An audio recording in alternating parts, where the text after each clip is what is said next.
আউযুবিল্লাহি মিনাশ শাইতানির রাজিম বিসমিল্লাহির রহমানির রহিম আলহামদুলিল্লাহ ওয়াসসালাতু ওয়াসসালামু আলা রাসূলিল কারীম ওয়া আলা আলিহি ওয়া আসহাবিহি আজমাইন রব্বি ইশরাহ লি সাদরি ওয়া ইয়াসসির লি আমরি ওয়াহলুল উকদাতাম মিন লিসানি ইয়াফকাহু কওলি। বাংলাদেশ ইসলামী ছাত্র শিবির প্রাইভেট বিশ্ববিদ্যালয় পশ্চিম শাখা কর্তৃক আয়োজিত আজকের এই ইসমাইল আল জাজারি রোবোটিক্স ফেস্টের সম্মানিত সভাপতি, সম্মানিত অতিথিবৃন্দ, ইসলামী ছাত্র শিবিরের সাবেক কেন্দ্রীয় সভাপতি পরিকল্পনাবিদ সিরাজুল ইসলাম, বিভিন্ন পর্যায়ের দায়িত্বশীল ভাইয়েরা, আজকের ইভেন্টে অংশগ্রহণকারী প্রতিযোগী শিক্ষার্থী ভাই এবং বোনেরা, সাংবাদিক বন্ধুগণ, সুধীমণ্ডলী, আসসালামু আলাইকুম রহমতুল্লাহ বারাকাতুহু। আমি শুরুতে আল্লাহর কাছে শুকরিয়া আদায় করছি, আজকের এই সুন্দর আয়োজনে আমরা সম্পৃক্ত হতে পেরেছি, অংশগ্রহণ করতে পেরেছি, আলহামদুলিল্লাহ। আমি আজকের এই আয়োজনের জন্য প্রাইভেট বিশ্ববিদ্যালয় শাখাকে আন্তরিকভাবে ধন্যবাদ এবং মোবারকবাদ জানাচ্ছি।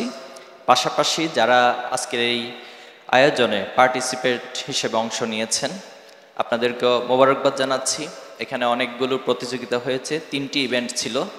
তো আশা করছি যারা ভালো করেছেন তারা পুরস্কারপ্রাপ্ত হবেন, আবার যারা অংশগ্রহণ করেছেন ইনশাআল্লাহ আপনারাও ভবিষ্যতে পুরস্কারের জন্য বাছাই হবেন ইনশাআল্লাহ। প্রিয় উপস্থিতি, ইসলামী ছাত্র শিবির বাংলাদেশের ছাত্র সমাজকে জ্ঞান বিজ্ঞানের উৎকর্ষতা সাধনের জন্য সর্বাত্মক প্রচেষ্টা চালিয়ে যাচ্ছে। নিঃসন্দেহে আপনারা জানেন যে ইসলামী ছাত্র শিবির একটি প্যাকেজ প্রোগ্রাম আলোকে একজন শিক্ষার্থীকে গড়ে তোলে। আমরা একজন ছাত্র হিসেবে একজন শিক্ষার্থীর একাডেমিক এক্সেলেন্সি প্রয়োজন, সেই একাডেমিক এক্সেলেন্সি অর্জনের জন্য যা কিছু প্রয়োজন, যে সাপোর্ট প্রয়োজন, যে শৃঙ্খলা প্রয়োজন, যে রুটিন মেনটেন প্রয়োজন, যেভাবে করে মোটিভেশন প্রয়োজন, সবগুলো আয়োজনই ছাত্র শিবির করে থাকে।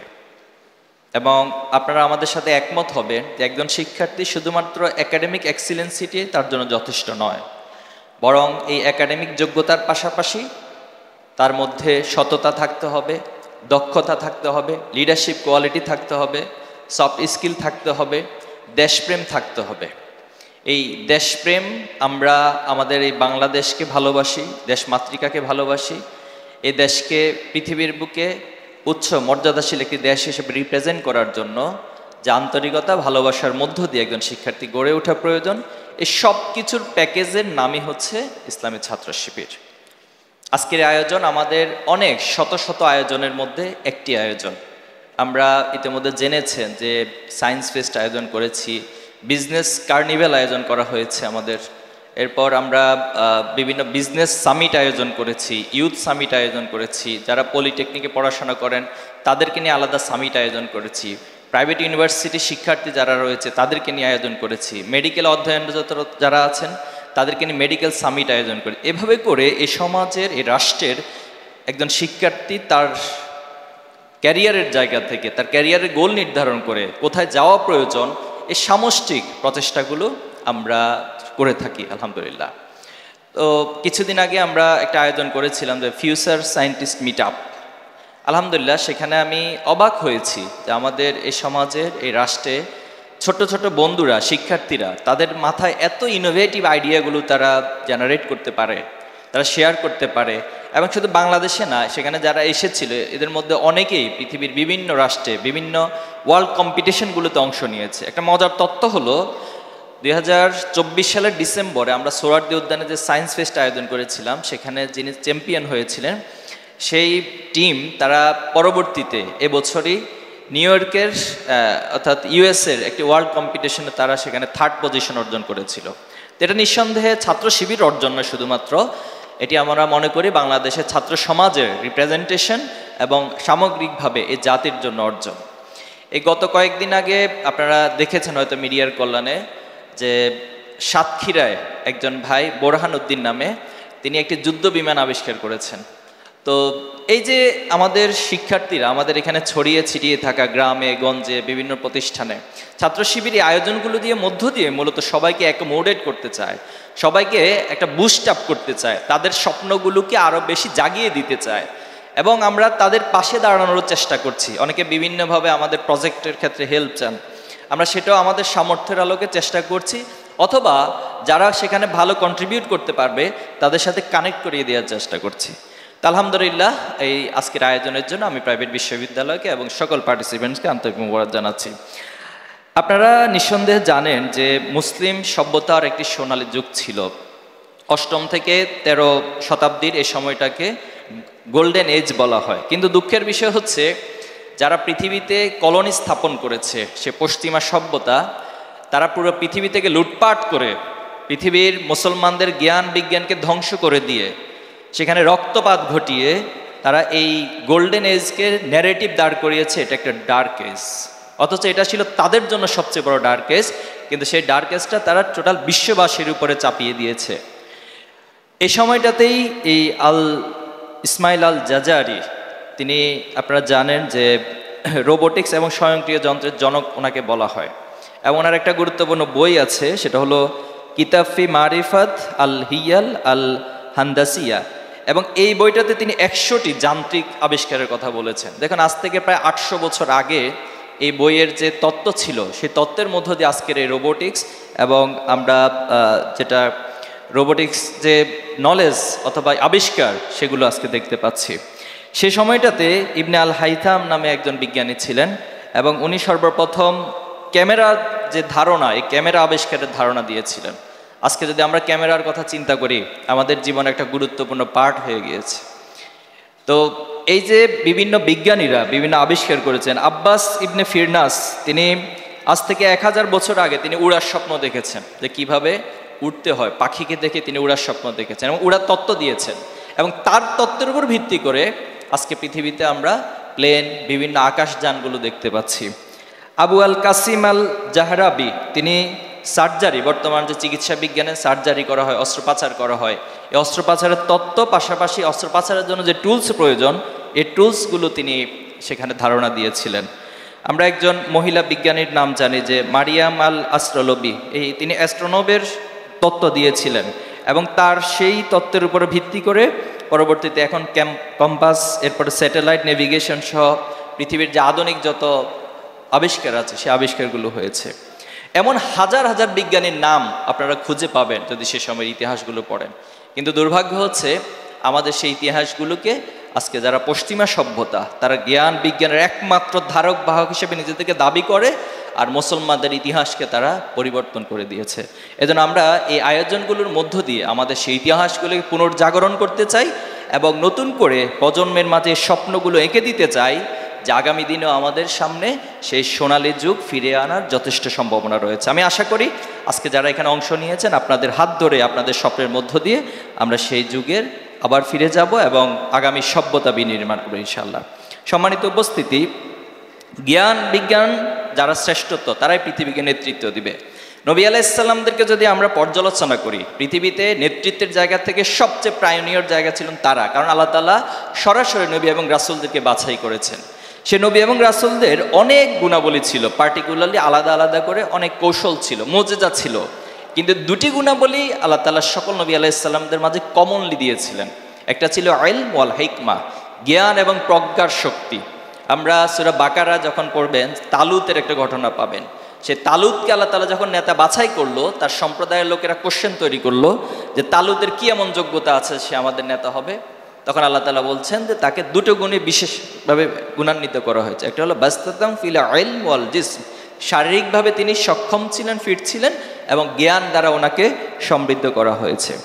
তো এজন্য ইসলাম এমন একটি ধর্ম, দেখুন এটা জ্ঞানকে শুধুমাত্র প্রমোট করে নাই, মোটিভেশন দেয় নাই, বরং ইবনে মাজার হাদিস দ্বারা এই জ্ঞান অর্জনকে আল্লাহ তাআলা ফরজ, আল্লাহ রাসূলুল্লাহ সাল্লাল্লাহু আলাইহি ওয়াসাল্লামের পক্ষ থেকে এটা অবশ্যই কর্তব্য হিসেবে উপস্থাপন করা হয়েছে। তলাবুল ইলমি ফারিদাতুন আলা কুল্লি মুসলিম ওয়াল মুসলিমাত, প্রত্যেক নরনারীর উপর জ্ঞান অর্জন করাকে ফরজ করে দেওয়া হয়েছে। এজন্য আমাদের এই জ্ঞান অর্জনের যে স্পৃহা, এটা প্রজন্মের মধ্যে জাগিয়ে দিতে হবে। আমরা জ্ঞান অর্জনের ক্ষেত্রে যদি দেখি ধাপগুলো কি, কিভাবে জ্ঞান অর্জন করতে হয়, এটা আল্লাহর নির্দেশনা হচ্ছে ইকরা, পড়া, পড়ার মধ্য দিয়ে জ্ঞান অর্জন হয়, দেখার মধ্য দিয়ে জ্ঞান অর্জন করে। মানুষের দেখা এবং চিন্তা শক্তি, এই দুইটা প্যারালালি কাজ করে। আপনি যখন যে জিনিসটা বেশি বেশি দেখবেন, আপনার চিন্তার মাঝে বা মনের যখন অবসর থাকে, তখন সে বিষয়গুলোই সবচেয়ে বেশি আসে। এজন্য আল্লাহর সৃষ্টি রাজির দিকে আমাদেরকে দেখা, এবং সেটা নিয়ে আল্লাহ তাআলা যেটা বলেছেন যে আফালা ইয়াতাফাক্কারুন, তোমরা চিন্তা ভাবনা করবা না, আফালা ইয়াতাদাব্বারুন, তোমরা একটু গবেষণা করবা না, তোমরা পৃথিবীর বিভিন্ন যে আল্লাহর সৃষ্টি রাজি রয়েছে, গ্রহ নক্ষত্র সূর্য চন্দ্র, এর দিকে তাকাবা এবং এটা নিয়ে তোমরা গভীরভাবে চিন্তা করবা, এবং একটা পর্যায়ে তোমাদের মনের মধ্যে অনুভূতি আসবে যে আল্লাহ তাআলা তো এগুলোকে অনর্থক সৃষ্টি করেন নাই। সম্মানিত ভাইয়েরা, এই জ্ঞানের জায়গা থেকে আজকে আমরা এই প্রজন্মে এসে কিছুটা ধাক্কা খাচ্ছি। আমরা যদি আজ থেকে 30 বছর আগের প্রজন্মের কথা চিন্তা করি, তখন পড়ার প্রতি একটা আগ্রহ বেশি ছিল। এখন ডিভাইস আসার কারণে এই পড়াশোনার আগ্রহটা অনেক কমে গেছে। ছাত্র শিবির একটি চমৎকার উদ্যোগ আমরা নিচ্ছি, ইনশাল্লাহ যদি আল্লাহ আমাদের সহায় হয়, আপনারা সহযোগিতা করেন, আমরা সফল হব। আমরা 20 বছর ব্যাপী 2045 সালকে টার্গেট করে রিডিং মুভমেন্ট নামে একটা মুভমেন্ট চালু করব, এবং আমাদের এই মুভমেন্টের আলটিমেট গোলটা হবে একজন শিক্ষার্থী, একজন মানুষ তার দৈনন্দিন কাজগুলো যেভাবে করে, অর্থাৎ আমাকে প্রত্যেকদিন ঘুমাইতে হয়, আমাকে প্রত্যেকদিন খেতে হয়, গোসল করতে হয়, এরকম একটা কন্টিনিউয়াস অভ্যস্ততার মধ্য দিয়ে একজন শিক্ষার্থী বই পড়বে। বই পড়াটাও এরকম একটা নিয়মিত কাজের একটা পার্ট হয়ে যাবে এবং অভ্যস্ততা চলে আসবে। এটা নিয়ে আমাদের নানান আয়োজন আছে, ইভেন্টগুলো আছে, এটা পর্যায়ক্রমে আমরা আসবো ইনশাল্লাহ। আমি আপনাদেরকে এই জ্ঞান অর্জনের ক্ষেত্রে পৃথিবীর ন্যাচারাল সায়েন্সের দিকে তাকানোর জন্য অনুরোধ করব। দেখুন, পৃথিবীতে আজকে আমরা যত আবিষ্কার বলি, ফিজিক্স, কেমিস্ট্রি, বায়োলজি, এরপরে হচ্ছে রোবোটিক্স, এআই, যা কিছু আছে না কেন, এটা একটা সময় নেচারের মধ্যে ছিল। আমরা যদি নিউটনের দিকে দেখি, যে নিউটন গাছের নিচে বসেছিলেন, হঠাৎ একটা আপেল পড়লেন, এবং সেখান থেকে তিনি দেখে চিন্তা করলেন যে আপেলটা উপরে না গিয়ে নিচে কেন পড়লো। এই চিন্তা শক্তি থেকে কাজ করতে করতে একটা পর্যায়ে তিনি থিওরি অফ গ্র্যাভিটি আবিষ্কার করলেন।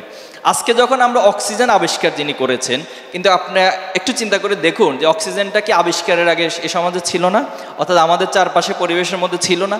ছিল, কিন্তু তার আগের কারো মাথায় কেন অক্সিজেন নিয়ে থিওরিটা মাথায় আসলো না, চিন্তা করলো না, আবিষ্কার করতে পারলো না?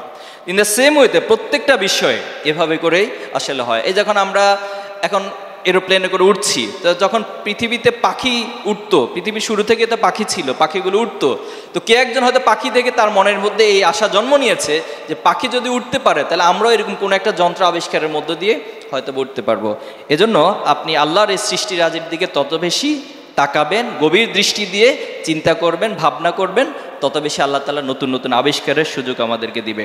আমরা বিজ্ঞানের যে লক্ষ্য, এই লক্ষ্যের দিকে যদি তাকাই, বিজ্ঞানের লক্ষ্য হচ্ছে মানুষের কল্যাণের জন্য সেটা কাজে লাগে। পৃথিবীর প্রত্যেকটা ইস্যুর ভালো দিক রয়েছে, খারাপ দিক রয়েছে। আজকে যদি আপনি দেখেন যে ড্রোন আবিষ্কার হচ্ছে পৃথিবীর অনেক জায়গায়, এখানে অনেক ভাইয়েরা ড্রোনের প্রজেক্ট নিয়ে এসেছেন। এই ড্রোন দিয়ে আপনি চাইলে পৃথিবীর মানবতাকে ধ্বংস করে দিতে পারেন।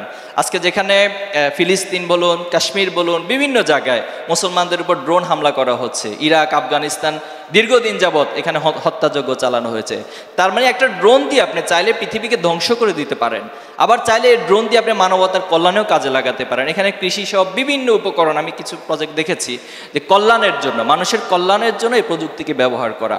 আবার চাইলে এই ড্রোন দিয়ে আপনি ফিলিস্তিনবাসীর জন্য কিছু খাদ্য সামগ্রী বা তাদের কল্যাণের জন্য সেটা কাজে লাগাতে পারেন। আমরা অ্যাটমিক পাওয়ার দেখেছি, আজকে যারা পৃথিবীতে মানবতার কথা বলে, মানবতার সবচেয়ে বড় ধারক বাহক তারাই কিন্তু পৃথিবীতে প্রথম অ্যাটমিক বোমার প্রয়োগ করেছিল, এবং আজকে হিরোশিমা নাগাসাকি যে ভয়াল যে ধ্বংসযজ্ঞ, সেটার জন্য তারাই দায়ী ছিল। অথচ অ্যাটমিক পাওয়ার দিয়ে আপনি চাইলে কিন্তু মানুষের কল্যাণের জন্য কাজ করতে পারেন, কল্যাণের জন্য সেটা কাজে লাগাতে পারেন। এজন্য ছাত্র শিবিরের জায়গা থেকে আমরা সকল কিছুর একটাই লক্ষ্য, সেটা হলো মানুষের কল্যাণের জন্য যেন সেটা কাজে লাগে। আজকে এখানে রোবোটিক্স যে অটোমেশন সিস্টেম, আমরা বিশ্বাস করি বাংলাদেশের প্রত্যেকটা সেক্টরে অপার সম্ভাবনা রয়েছে। এই অপার সম্ভাবনাতে যদি রোবোটিক্স এবং এআই এর প্রয়োগটা সবচেয়ে ভালোভাবে করা যায়, আমরা এখান থেকে অনেক ভালো কিছু অর্জন করতে পারবো। এবং বাংলাদেশ যে স্বপ্নের বাংলাদেশ, জুলাই শহীদদের আকাঙ্ক্ষিত যে বাংলাদেশ, আমরা বাংলাদেশকে যে জায়গায় দেখতে চাই, আমরা মনে করি এই প্রজন্মের হাত ধরে সেটা সম্ভব হবে ইনশাআল্লাহ। এবং আমার সামনে আজকে যারা বসে আছেন, আমরা বিশ্বাস করি আমাদের সোনালী যুগের যে বিজ্ঞানীদের নাম আজকে আমরা দেখছি, পড়ছি, যাদের নামে আমরা ইভেন্ট আয়োজন করছি, এবং আপনাদের নামও ইনশাআল্লাহ ভবিষ্যতে একসময় এভাবে ইভেন্ট আয়োজন হবে, আপনারা নিজেদেরকে সেভাবে গড়ে তুলবেন। আমরা আবারও সকল বিজ্ঞান, সকল জ্ঞান, সকল কিছুর উৎস একটাই আমাদের লক্ষ্য, সেটা হলো সেটা যেন মানুষের কল্যাণে কাজে লাগে। এই আয়োজনের জন্য আবারও সবাইকে ধন্যবাদ জানিয়ে আমার কথা এখানে শেষ করছি। আসসালামু আলাইকুম রহমতুল্লাহি ওয়া বারাকাতুহু।